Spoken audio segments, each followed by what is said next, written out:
Magandang hapon po sa ating lahat. Kumusta na po kayo? Pwede pong pakibati muna ang ating mga katabi. Pakikumusta, pakigising, pakibati ng isang magandang hapon. Pakisabi ng kumusta ka na. Yung totoong kumusta ka na talaga. Ako po, kung tatanungin niyo ako kung kumusta ako, medyo pagod. Dahil kaninang umaga, kaninang madaling araw lang po, kakagaling ko sa Cebu. Pero mga kapatid, itong panahon ng Kwaresma, ang ating pagninilayan ngayon sa araw na ito, sa panahon ng Kwaresma ay, pakisabi nga sa katabi, hindi ka nakakalimutan ng Diyos. Hindi tayo nakakalimutan ng Diyos. Amen? Kaya ang tatlong salita na huwag nating kalimutan ngayong araw, dahil hindi tayo nakakalimutan ng Diyos. Number 1, remember. Number 2, return. Number 3, rest. Sino dito sa atin? Lahat tayo may mga cellphones, may mga social media accounts, may YouTube, may Netflix, may Facebook. Sino ang minsan na ring nakakalimutan ang kanilang password? Hindi pala minsan, madalas. Nakakalimutan ang password. At kapag nakalimutan ang password, pagkalagay mo ng maling password, ano ang lalabas doon? Forgot password? Question mark. Tatanungin tayo, nakalimutan mo ang iyong password? At may isang link na lalabas sa baba, sasabihin, we will send a reset link. Ipapadala sa ating email ang reset link kung gusto nating i-reset ang ating password. Ngayong panahon ng Kwaresma, pinadala din ako sa inyo ni Father Job. Pinadala tayong lahat ng Diyos dito ngayong araw. Hindi ito basta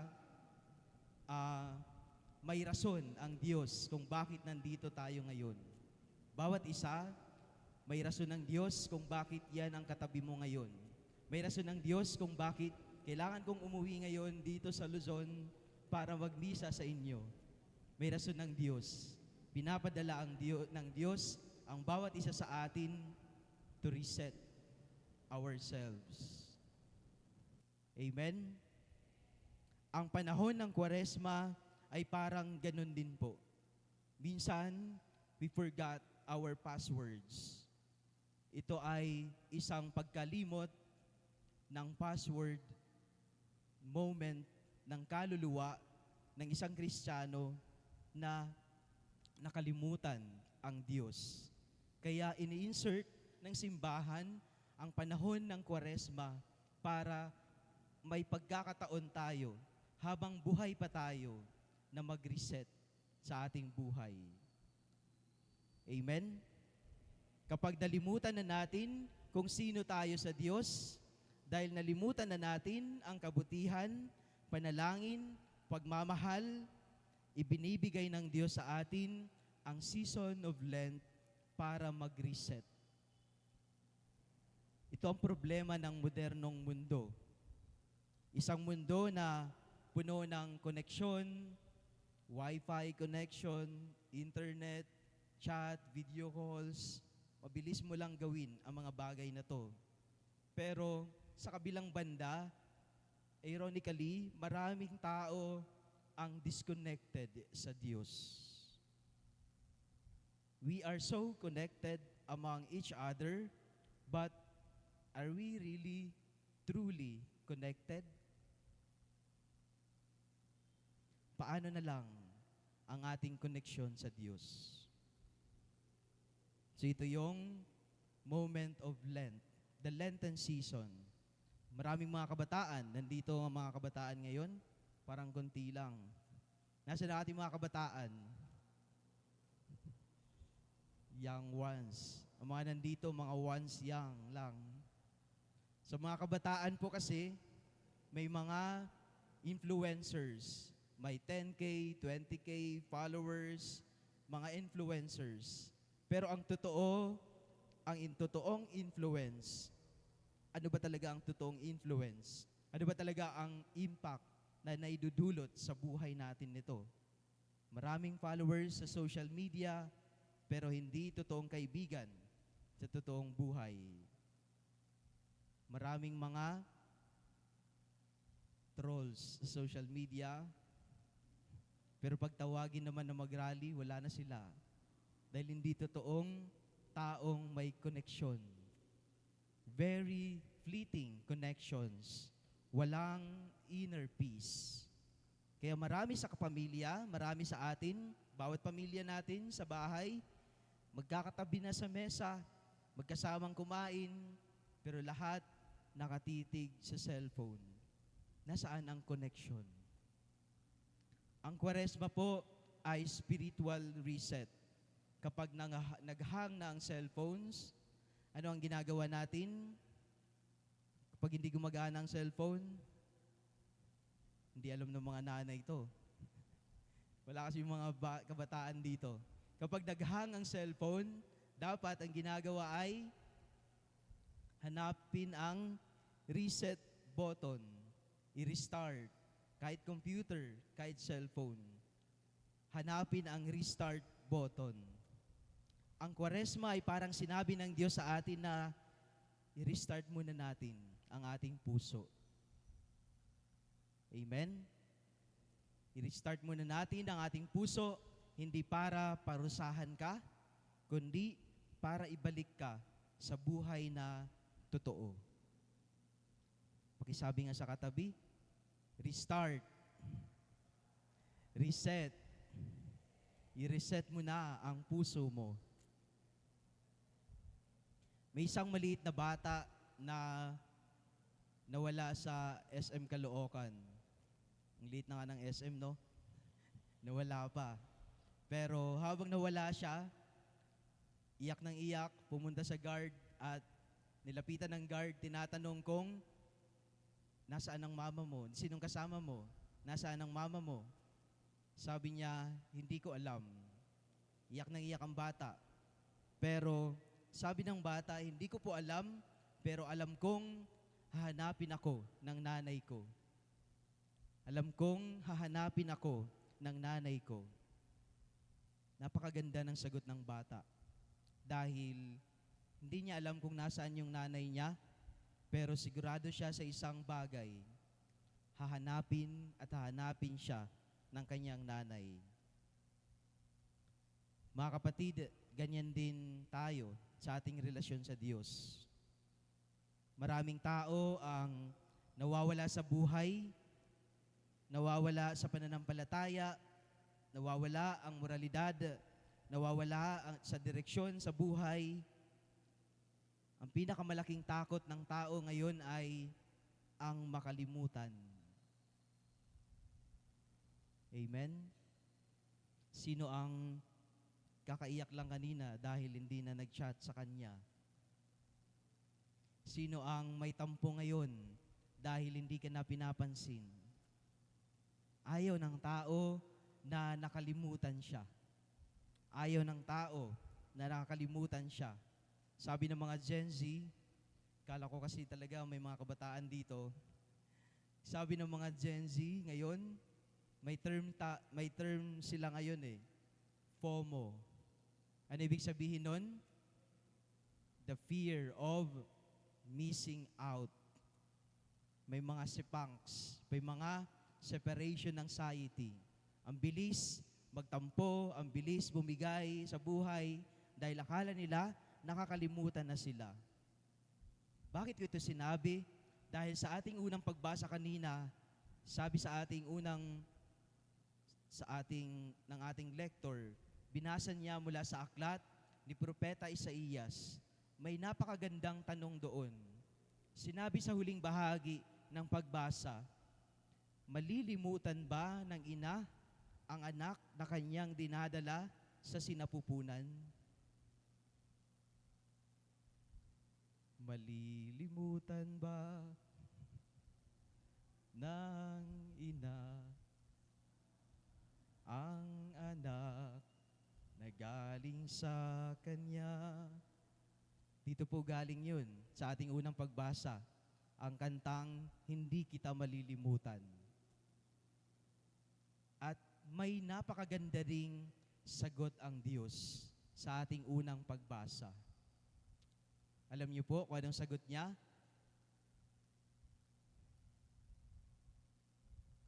Anong title ng kanta? Hindi kita malilimutan. Napakalungkot naman, Father. Pero totoo po, yan po ang ating unang pagbasa ngayon. Galing po ako sa paglibing sa aking lola, kaya ganyan din yung aking aura ngayon. Pero yan po ang gustong sabihin sa atin ng Diyos. Hindi kita malilimutan. Amen? Kahit malimutan pa ng ina ang kanyang anak, hindi kita malilimutan. Yun ang sabi kanina sa ating unang pagbasa. Hindi kita malilimutan, hindi kita pababayaan. I-review nyo mamaya ang lyrics ng kanta na yon. Napakalalim nito dahil napaka-radical ng image ng Diyos sa Old Testament na part ng Bible na to. Dahil karaniwan sa Biblia, ang image natin sa Diyos ay isang hari, minsan isang pastol, minsan isang ama. Pero dito sa ating unang pagbasa ngayon, kay Propeta Isaías, sinabi kanina, ang Diyos ay inihahambing sa isang ina na nagmamahal sa kanyang sanggol. Tayong lahat ay mga anak ng Diyos. Amen? Tayong lahat ay mga anak ng Diyos. Sa Hebrew language, sa original na language na sinulat itong Old Testament natin, ang ginamit na salita para sa word na awa o compassion ay, ang tawag doon ay rahamim. At ang salitang rahamim ay galing sa salitang rehem. At ang salitang rehem, ang ibig sabihin ay womb, sinapupunan. Ibig sabihin, ang awa ng Diyos ay parang pagmamahal ng isang ina sa batang nasa kanyang sinapupunan. Bawat isa sa atin, ganyan tayo kahalaga para sa Diyos. Bawat isa sa atin, ganyan tayo niya kinaawaan, hinahanap, inaantay sa ating pagbabalik. Ang Diyos ay hindi lamang nagmamahal sa atin bilang hukom, nagmamahal siya sa atin bilang isang ina na hindi kayang kalimutan ang kanyang anak. Kaya kung minsan, pakiramdam natin ay iniwan tayo ng Diyos, pinabayaan tayo ng Diyos, nakalimutan tayo ng Diyos, ang sagot ng Diyos ay malinaw kanina sa ating unang pagbasa. Kahit malimutan pa ng ina ang kanyang anak, hindi kita malilimutan. Amen? Ibig sabihin, mas matibay pa ang pagmamahal ng Diyos kaysa sa pinakamalalim na pagmamahal ng tao. Imagine, kung ano yung pinaka-definition mo ng pagmamahal, mas mataas pa dyan ang sa Diyos. Ano yung kaya mong gawin para sa pagmamahal, mas mataas pa dyan ang kayang gawin ng Diyos sa atin. Kaya sa mundo ngayon, maraming mga taong may pakiramdam na nakalimutan na sila, mga kabataan na pakiramdam nila ay wala silang halaga dahil na rin sa mga nakikita nila sa social media, mga magulang na may pakiramdam na pagod sila sa buhay, mga pamilya na nahati dahil sa pera, politika, pride, mga bansa na nawawala na ang awa at katotohanan. Minsan pati tayo, ganun din ang ating iniisip. Nasaan ang Diyos sa buhay ko ngayon? Nasaan ang Diyos? Sa mundo kung saan maraming tao ang pakiramdam nila ay nakalimutan sila, pero malinaw ang sagot ng Diyos. Sinasabi ng Diyos sa atin, hinding-hindi kita nakakalimutan.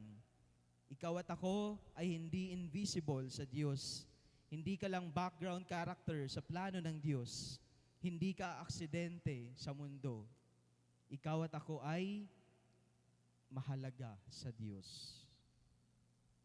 Tingnan mo nga yung katabi ulit. Naantok na. Pakisabi ng, ikaw ay mahalaga. Dahil anak ka ng Diyos. Ganito din po yung feeling ko ngayon. Nagtatanong kung mahalaga pa ba ako sa Diyos. Sinabi ko kanina sa inyo, kakarating ko lang kanina, madaling araw, alas 3, mula airport, galing sa Cebu. Dahil kakalibing ko lang po ng aking lola kahapon. Kabatch ko yung anak ni Tita Beth, Dr. Beth.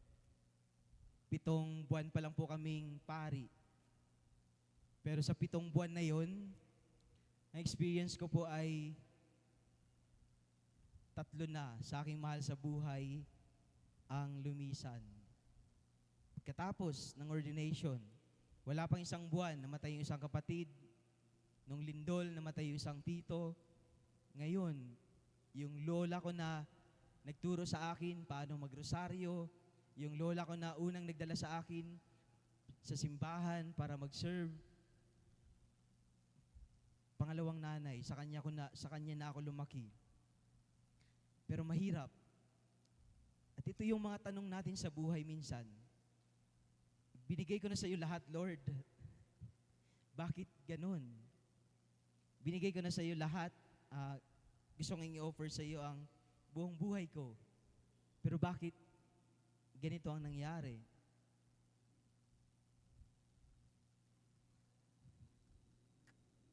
Wala po akong sagot.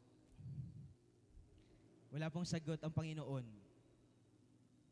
Pero kahapon, habang nagmimisa ay, anong linggo, habang nagmimisa ay, naisip ko lang, buti ngayon, kakatapos lang ng birthday ni Lola, on February 27. Natapos niya yung 85th birthday niya. Nakita niya na ako naging pari na 7 buwan. Nakita niya na kahit papaano ay maayos yung pamilya.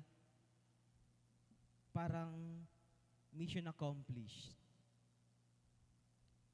Ganun na lang yung aking nakitang consolation.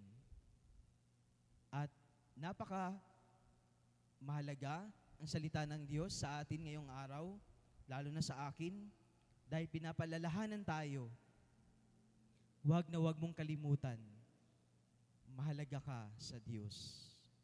Kahit ganito pa ang mga nangyari sa buhay, kasama natin ng Diyos.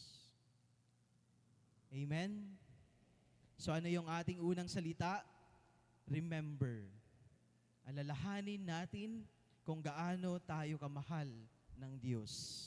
Alalahanin mo kung gaano ka kamahal ng Diyos, kung paano Kanya inalagaan sa buhay. Kahit papaano, lahat tayo nakasurvive sa pandemic. Kahit papaano, hindi tayo yung humarap ng iba't ibang sakuna. Kahit papaano, wala tayo sa bansa na may giyera ngayon. Ang daming blessing na kailangan ipagpasalamat sa Diyos. Huwag tayong mag-focus doon sa mga wala sa atin. Mahalaga ka sa Diyos. Ilang beses ka na niyang pinatawad. Ito yung sa Lenten season. Ilang beses ka na niyang pinatawad. Ilang beses ka na niyang binigyan ng pagkakataon. Kaya, ngayong Kwaresma, ang paanyaya sa iyo at sa akin ay conversion. Pagbabalik loob sa Diyos. At ang conversion ay nagsisimula sa pag-aalala natin, sa pagpapaalala natin sa ating sarili na mahal tayo ng Diyos. Amen? Ang Diyos din ay hindi tumitigil sa kanyang paggawa ng mabuti sa atin. Ang Diyos ay hindi tayo nakakalimutan. Pangalawa, ang Diyos ay hindi tumitigil sa paggawa ng kabutihan sa ating buhay. Kahit paman ikaw ay patuloy na gumawa ng kasamaan. Sa Ebanghelyo natin ngayon, sabi ni San Juan, sinabi ni Jesus, ang aking Ama at ako ay patuloy na gumagawa. At kung ano yung gawain ng Ama, yun din ang aking gawain. Ibig sabihin, patuloy ang paggawa ng Diyos sa pagmamahal. Hindi nagbabakasyon ang pagmamahal ng Diyos. Hindi tumitigil ang Diyos sa pagmamahal sa atin. Habang tayo ay nagkakamali, habang tayo ay lumalayo, habang tayo ay naligaw ng landas, gumagawa pa rin ang Diyos ng paraan para iligtas tayo. Ito yung panahon ng Kwaresma.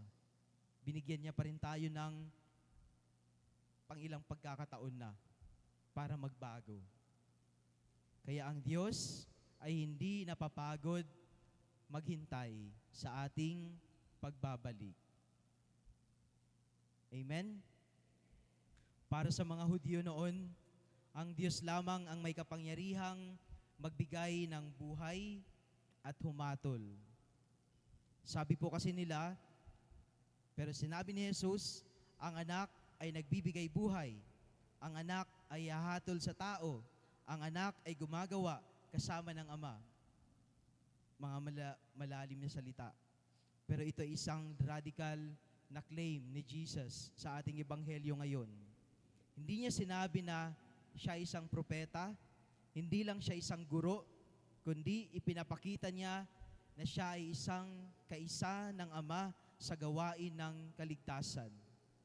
Para sa Kwaresma po, sa panahon ng Lenten season, napakahalaga nito, napakaganda nito, dahil ibig sabihin ay ang Diyos nagsabi kang propeta Isaías na hindi kita malilimutan, ay parehong Diyos na nagkakatawang tao kay Kristo upang hanapin at iligtas tayo.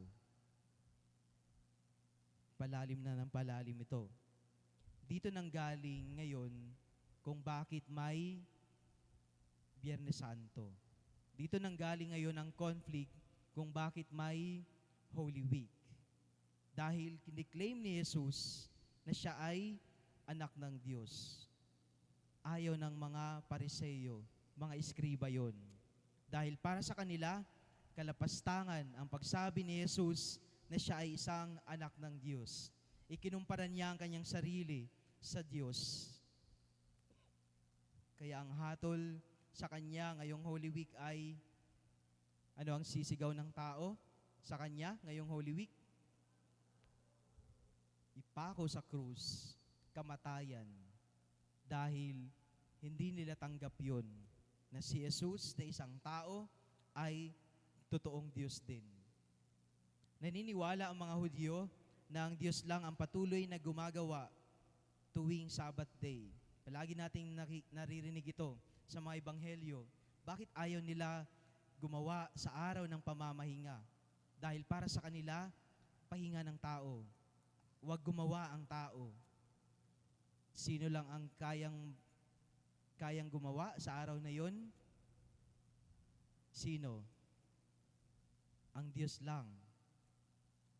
Paano? Dahil sa araw ng pamamahinga, meron pa ring namamatay. Sa araw ng pamamahinga, meron pa ring isinisilang. Ang gawain ng Diyos ay nagbibigay paghukom. Ang gawain ng Diyos ay nagbibigay buhay. So ang Diyos lang ang patuloy na gumagawa ng gawain niya sa panahon ng araw ng pamamahinga. Kaya ito yung conflict nila kay Jesus. Bakit si Jesus patuloy na gumagawa ng pagpapagaling sa mga may sakit, pagpapabuhay sa mga patay, ginagawa niya ang lahat ng mga misyon niya sa buhay kahit araw ng pamamahinga. Dahil siya ang Diyos. Dahil siya ay anak ng Diyos. Dahil ang Diyos nagpakatao para iligtas niya tayo. Amen? Patuloy siyang nagbigay buhay at naghuhukom sa mga buhay. Kahit araw ng pahinga, may namamatay, may isinisilang. Hindi tumitigil ang Diyos gumawa tuwing araw ng pahinga. Kaya si Jesus, sabi niya, He claimed Himself to be God, Son of God. Sinabi niyang ang ginagawa ko ay siyang ginagawa ng Amang nagpapadala sa akin. Yun ang ating ebanghelyo ngayon. Hindi ito matanggap ng mga Pariseo, mga eskriba, mga elders ng panahong yun, na nandito, here is a man who makes himself equal to God. Kaya ganun na lang ang pagtatangka nila sa buhay ni Jesus. Dahil para sa kanila, tao lang siya. Tingnan mo yung katabi. Ulit. Tulog na, pagod na, yan ang tao. Tanungin mo nga, para sa iyo, si Jesus ba ay tao o Diyos? Ano ang sagot? Both. Totoo siyang tao, totoo siyang Diyos. Amen? Yan ang ating pananampalataya. Kung hindi kayo naniwala doon, magpabinyag ulit kayo. Kung hindi kayo naniwala doon, hindi tayo totoong Kristiyano. Totoo siyang tao, totoo siyang Diyos. Ganun na lang ang kanilang pagtangka sa buhay ni Jesus dahil para sa kanila, tao lang siya. At ang tanong sa iyo at sa akin ngayon, para sa iyo, sino si Jesus? Anak ba siya ng Diyos? Siya ba ang Diyos? Ikaw, anak ka ba ng Diyos? Nung tayo bininyagan, tinawag na tayong anak ng Diyos. Amen? Kaya kung ikaw ay anak ng Diyos, nung bininyagan ka, kaya din siguro nagpapahinga, nagbabakasyon ka sa pananampalataya, hindi na nagsisimba. Kaya itong panahon ng Kwaresma po ay paalala sa atin, anak ka ng Diyos. Patuloy mong gawin ang mga gawain bilang anak ng Diyos. Kahit hindi panahon ng Kwaresma, hindi nagbabakasyon ang pananampalataya. Amen? Palalim na tayo ng palalim sa ating pagninilay ha. Ang Sunday ay hindi lang yun yung araw ng pagsisimba. Pwede kang magsimba ng araw ng, ano ngayon? Miyerkules. Hindi lang sana tayo tuwing Kwaresma, tuwing Lenten season, magro-rosaryo. Hindi lang sana tayo nagdarasal tuwing may problema tayo. Lahat ng seasons, lahat ng panahon, oras, araw-araw, sana tayong lumalapit sa Diyos, gumagawa ng kabutihan, dahil ikaw at ako ay anak ng Diyos. Amen? Ang Diyos ay 24/7 siyang nagmamahal sa atin. Ito yung hamon sa iyo at sa akin. Gawin sana natin yun. Habang tayo ay natutulog, habang tayo ay nagkakamali, habang tayo ay lumalayo, patuloy na gumagawa ang Diyos ng gawain para iligtas tayo. Ito ang mensahe ng Kwaresma. Siya, saan ako lumalayo sa Diyos ngayon? Yun yung ating tanong ngayon sa panahon ng Kwaresma. Saan ako lumalayo sa Diyos ngayon? Ano ang mga kailangan kong i-reset na parte ng aking buhay ngayong Kwaresma? Kaya ano yung unang salita? Remember. Pangalawang salita, return. Magbalik loob ka na sa Diyos. Bumalik ka na sa Diyos. Pinapaalalahanan na tayo na magbalik loob na tayo sa Diyos. Kapag naalala natin ang kabutihan ng Diyos, natural na susunod ang ikalawang hakbang. Bumalik na tayo sa Kanya. Amen? Ang kasalanan ay ang simpleng kahulugan nito ay paglayo sa Diyos.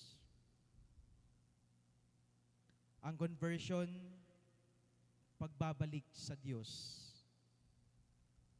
Sa ating conversion, ang ibig sabihin ng conversion ay to turn around. Sige nga, lingunin nyo nga yung katabi. Ay yung nasa likod.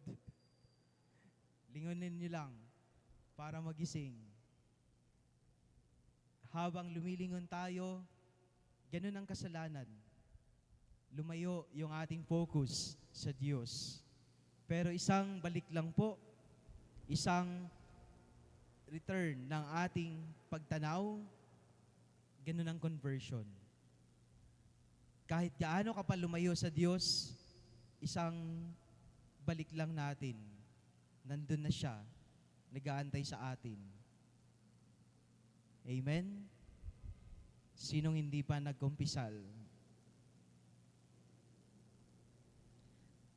Maaring ang ating pagbabalik ngayong panahon ng Kwaresma ay sa pamamagitan ng panalangin, kumpisal, pakikipagkasundo sa miyembro ng pamilya, pagtulong sa kapwa. Conversion. Ang mahalaga ay isang hakbang pabalik sa Diyos. Hindi hinihingi ng Diyos na ikaw ay perfect, hindi hinihingi ng Diyos ang perfection. Ang hinihingi niya lang ay isang pusong handang bumalik. Kahit ano pa ang katayuan mo ngayon sa iyong buhay, nasa kasalanan ka pa, ano pa yung kabulastugan na yung ginagawa, hindi niya inaantay na magbago ka muna bago bumalik. Kung ano tayo ngayon, yan ang pinakapusong inaantay ng Diyos. Amen? Kaya sana, huwag na tayong mahiya na lumapit sa kumpisalan. Ang ating mundo ngayon, ang ating mga sakit ay kapaguran. Pagod na tayong lahat. Pagod na kayong nakinig sa akin? Nakakapagod ang buhay minsan. At ito yung napapansin natin sa ating mundong ginagalawan. Pagod ang mundo. Kung mapapansin ninyo, maraming kabataan ngayon, bilis bumigay sa buhay. Anxious, may anxiety. Pagod ang mga kabataan. Dahil saan? Comparison sa mga nakikita nila sa social media. Peer pressure. Pressure sa buhay. Ano nang nangyari sa buhay mo? Bakit ganyan ka pa rin ngayon? Anong plano mo sa buhay? Nakakabigay ng anxiety yun. Anxiety kung ano yung plano nila sa buhay, competition sa school, expectations, family struggles. Maraming pamilya ang magkakasama sa bahay pero magkakalayo ang puso. Pagod ang mga magulang. Pagod sa trabaho, responsibilidad, mga financial struggles. Pagod ang lipunan. May pambili pa kayo ng gasolina? Pagod na tayong lahat. Nandun yung galit, pagkakanya-kanya, ingay ng mundo, political noise, corruption, giyera, iba't ibang parte ng mundo. Maraming tao ang connected sa internet pero disconnected sa Diyos. Maingay ang mundo pero tahimik ang kaluluwa.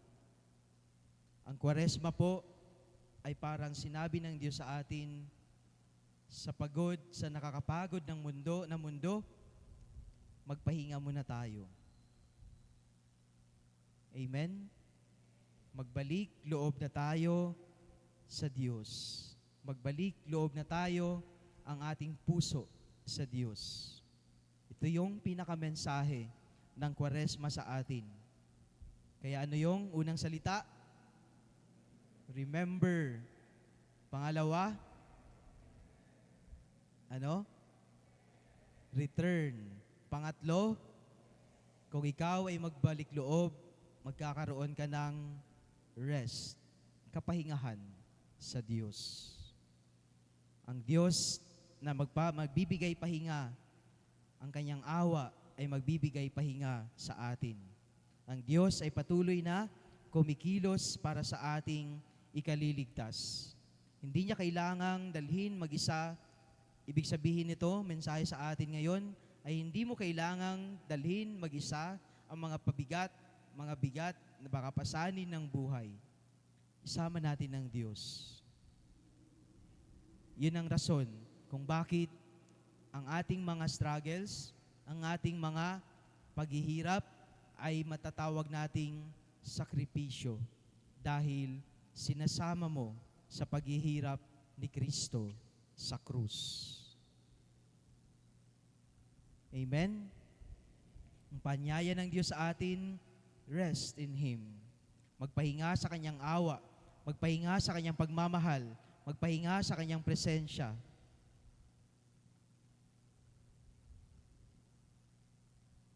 Gusto niyo na magpahinga?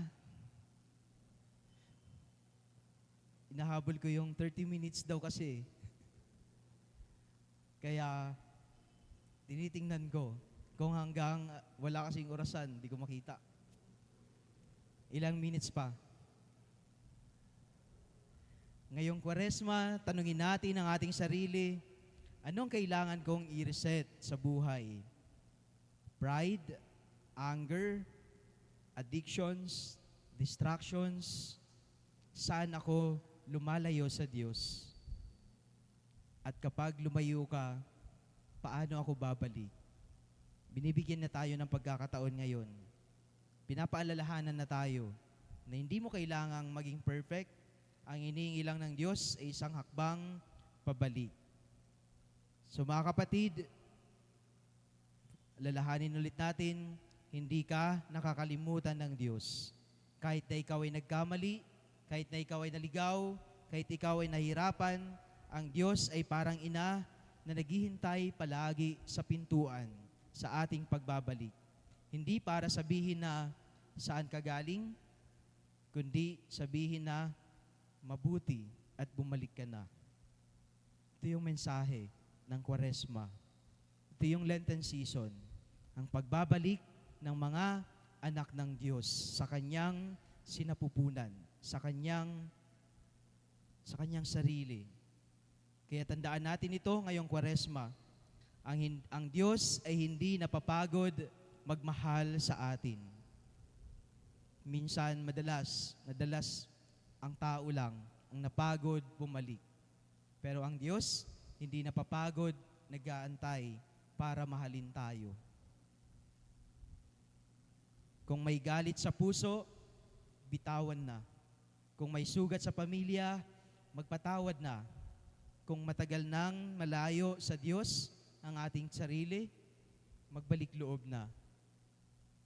Ito yung palaging pinapaalala sa atin ngayong panahon ng Kwaresma. Kapag ikaw ay gumawa ng isang hakbang pabalik sa Diyos, ang Diyos ay gagawa ng 1,000 hakbang papunta sa iyo. Tatakbo ang Diyos papunta sa iyo, gaya ng isang tatay, gaya ng isang magulang ng alibughang anak na hindi niya pinapagalitan, kundi patakbo niyang inaalagaan, patakbo niyang inaantay. Dahil ang Diyos na ating sinasamba ay hindi Diyos na nakakalimot. Siya isang Diyos na naghihintay sa atin. Amen? So muli po, kay Propeta Isaías, sinabi sa atin ng Diyos, hindi niya tayo nakakalimutan. Sa Ebanghelyo, sinasabi sa atin ni Jesus kung gaano kalalim ang pagmamahal na yun na hindi tayo nakakalimutan. Sa krus, makikita natin ang katotohanan ito na ang Diyos ay hindi lamang nagsasalita ng pagmamahal, ang Diyos ay nagdurusa para sa pagmamahal. Kaya ano pa ang iyong kailangan? Ano pa ang gusto mong patunayan ng Diyos sa iyong buhay? Ano pa ang iyong inaantay para magbalik loob ka? Minsan, ganito lang yun. Pakiramdam natin, nawawala tayo sa Diyos. Nawawala tayo sa buhay. Pero tandaan natin na hindi tayo nawawala sa Diyos. Tayo ay hinahanap niya. Amen? So muli po, remember His love, return to His heart, and rest in His mercy. Amen.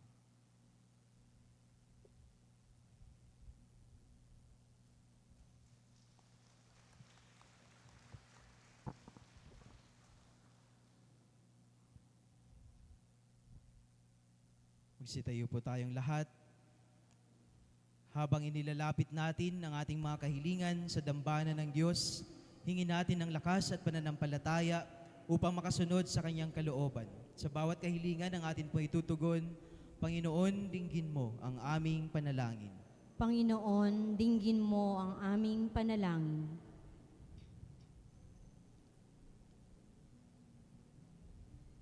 Ang simbahan naway maging gabay ng kanyang mga kasapi sa daan ng kabutihan at dalhin sila sa pag-ibig ng Diyos. Manalangin tayo sa Panginoon. Panginoon, dinggin mo ang aming panalangin. Atin nawang talikuran ng kasalanan ng buong puso at maging masunurin sa mga batas ng Diyos. Manalangin tayo sa Panginoon. Panginoon, dinggin mo ang aming panalangin. Ang lahat ng nagdaranas ng pagsubok at pag-uusig dahil sa kanilang pananampalataya, naway magtiyaga at magtiwala sa Diyos. Manalangin tayo sa Panginoon. Panginoon, dinggin mo ang aming panalangin. Atin nawang masundan ang halimbawa ni Jesus at makiayon tayo sa kalooban ng Diyos. Manalangin tayo sa Panginoon. Panginoon, dinggin mo ang aming panalangin. Ang mga yumao, naway makatanggap ng ipinangako ng Diyos na buhay na walang hanggan. Manalangin tayo sa Panginoon. Panginoon, dinggin mo ang aming panalangin. Sa katahimikan ng ating mga puso ay atin din pong ibulong sa Panginoon ang ating mga personal at pampamayanan, pampamilyang kahilingan. Ama naming nasa langit, tulungan mo kaming iayon ang aming sariling kalooban sa iyong kalooban upang makapamuhay kami sa paraang ninanais mo. Hinihiling namin ito sa pamagitan ni Kristo na aming Panginoon. Amen.